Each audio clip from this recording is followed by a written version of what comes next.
अस्सलाम वालेकुम and welcome to lecture number 9 of marketing research. और आज के लेक्चर में हम बात करेंगे कॉन्सेप्चुअलाइजेशन और ऑपरेशनलाइजेशन के ऊपर। अच्छा स्टूडेंट्स, मेजरमेंट के दो बड़े लेवल्स हैं। एक को हम एब्स्ट्रैक्ट लेवल कहते हैं, जहाँ पे किसी चीज़ को मेजर या तो नहीं किया जा सकता या बहुत ही मुश्किल होता है। दूसरा एम्पिरिकल लेवल है, जहाँ पे किसी चीज़ को मेजर करना बहुत आसान है, और कुछ इन बिटवीन होता है जिसे कुछ ना कुछ मेजर किया जा सकता है बहुत आसानी के साथ, बहरहाल नहीं। तो जो एब्स्ट्रैक्ट लेवल है उसमें कॉन्सेप्ट्स और प्रोपोजिशंस आ सकती हैं, यानी जिनको मेजर करना मुश्किल है। और एम्पिरिकल लेवल में वेरिएबल्स और हाइपोथेसिस आ सकते हैं जिनको मेजर करना रिलेटिवली इजी है। इसे मज़ीद समझने के लिए हमें कुछ की टर्म्स का पता होना चाहिए। मिसाल के तौर पे थ्योरी से क्या मुराद है? ये एक सिस्टम ऑफ आइडियाज़ है टू एक्सप्लेन समथिंग। जब भी हमने किसी चीज़ की एक्सप्लेनेशन देनी है तो हम किसी न किसी थ्योरी को यूज़ करते हैं। उसके बाद कॉन्सेप्ट्स हैं जो कि जनरल थॉट्स हैं, या इन्हें आप आइडियाज़ भी कह सकते हैं। उसके बाद कंस्ट्रक्ट्स या डायमेंशंस हैं, ये ज़्यादा स्पेसिफिक और मेजरेबल फॉर्म होती है कॉन्सेप्ट्स की, यानी कॉन्सेप्ट में वो चीज़ें जिनको रिलेटिवली मेजर करना आसान हो उसे हम कंस्ट्रक्ट या डायमेंशन कहते हैं। फिर जो कंस्ट्रक्ट्स या डायमेंशंस हैं उसमें जिसको रिलेटिवली मेजर करना आसान हो उसे हम एलिमेंट या वेरिएबल कहते हैं। इसके बाद आइटम्स या क्वेश्चंस होते हैं, ये वो स्टेटमेंट्स हैं जो कि किसी वेरिएबल से मुतालिक इन्फॉर्मेशन कलेक्ट करने में मदद देती हैं। और फाइनली ये जो मेजरमेंट है वो हम किसी न किसी स्केल की मदद से करते हैं जो किसी वेरिएबल को डिफ़ाइन करता है या मुख्तलिफ़ चीज़ों को कैटेगराइज करता है। ये जो की टर्म्स हैं इनकी अभी आपको समझ आ जाएगी जब मैं नेक्स्ट स्लाइड में इन्हें अप्लाई करूँगा। जी, यहाँ अगर आप लेफ़्ट पे देखें तो आपको एब्स्ट्रैक्ट लेवल नज़र आ रहा है और नीचे एम्पिरिकल लेवल नज़र आ रहा है और एक डाउनवर्ड एरो नज़र आ रहा है, यानी जैसे हम ऊपर से नीचे की तरफ आएंगे तो हम एब्स्ट्रैक्ट लेवल से जिसे मेजर नहीं किया जा सकता एम्पिरिकल लेवल की तरफ आ रहे हैं जिसको मेजर करना मुमकिन है। अच्छा जी, अब सेंटर में अगर आप देखें तो सबसे पहले थ्योरी होती है। किसी भी चीज़ को डिफ़ाइन करने के लिए हम मुख्तलिफ़ थ्योरीज़ यूज़ करते हैं, और एक थ्योरी जो है उसमें कई तरह के कॉन्सेप्ट्स हो सकते हैं, यानी थ्योरी एक बड़ी चीज़ है जिसको हम कई कॉन्सेप्ट्स में डिवाइड कर सकते हैं। फिर इन कॉन्सेप्ट्स को हम कई तरह के कंस्ट्रक्ट्स या डायमेंशंस में डिवाइड कर सकते हैं। एक कॉन्सेप्ट में कई डायमेंशंस, कई कंस्ट्रक्ट्स हो सकते हैं। फिर कंस्ट्रक्ट्स या डायमेंशंस बड़ी चीज़ हैं, इसको हम मज़ीद डिवाइड कर सकते हैं एलिमेंट्स या वेरिएबल्स में। अब यहाँ पर आप देखें कि थ्योरी जो है उसको मेजर नहीं किया जा सकता, इसलिए ये एब्स्ट्रैक्ट लेवल है।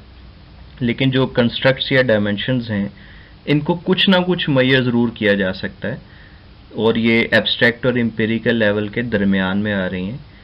इन्हें हम लेटेंट वेरिएबल्स भी कहते हैं। लेटेंट वेरिएबल्स ऐसे वेरिएबल्स हैं जिनको कुछ ना कुछ मेजर करना मुमकिन होता है। तो ये जो कंस्ट्रक्ट्स या डायमेंशंस या लेटेंट वेरिएबल्स हैं इनको फर्दर अगर हम डिवाइड करें तो एलिमेंट्स या वेरिएबल्स में डिवाइड कर सकते हैं।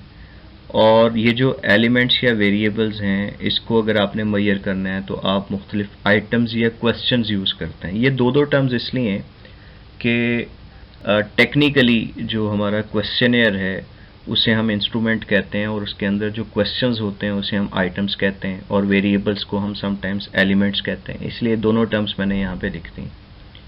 तो एलिमेंट्स या वेरिएबल्स को कई तरह की आइटम्स या क्वेश्चंस की मदद से और किसी अप्रोप्रिएट स्केल की मदद से मेजर किया जाता है। तो यूँ अगर आप देखें तो थ्योरी को मेजर करने के लिए हम उसे कॉन्सेप्ट्स में, कॉन्सेप्ट्स को कंस्ट्रक्ट्स में, कंस्ट्रक्ट्स को एलिमेंट्स में, और एलिमेंट्स को आइटम्स में कन्वर्ट करते हैं, और इन आइटम्स को मेजर करने के लिए कोई ना कोई स्केल इस्तेमाल करते हैं। अच्छा, ऊपर जो हेडिंग दी गई है और हमारे इस टॉपिक का नाम भी यही है, कॉन्सेप्चुअलाइजेशन एंड ऑपरेशनलाइजेशन। तो ये जो आप थ्योरी से आइटम्स की तरफ आ रहे हैं, इस चीज़ को, इस सीक्वेंस को कॉन्सेप्चुअलाइजेशन कहते हैं।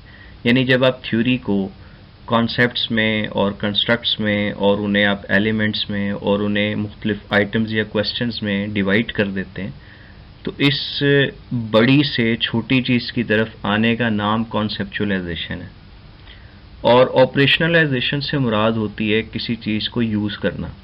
तो देखें ये जो कॉन्सेप्चुअलाइजेशन है ये क्यों हो रही है, ताकि हम उस थ्योरी को मैयर कर सकें। तो हम थ्योरी को चूँकि डायरेक्ट मैयर नहीं कर सकते, हम उसे कॉन्सेप्चुअलाइजेशन के ज़रिए आइटम्स या वेरिएबल्स के लेवल तक ले आते हैं, जिसको फर्दर ऑपरेशनलाइज करना यानी मैयर करना आसान हो जाता है।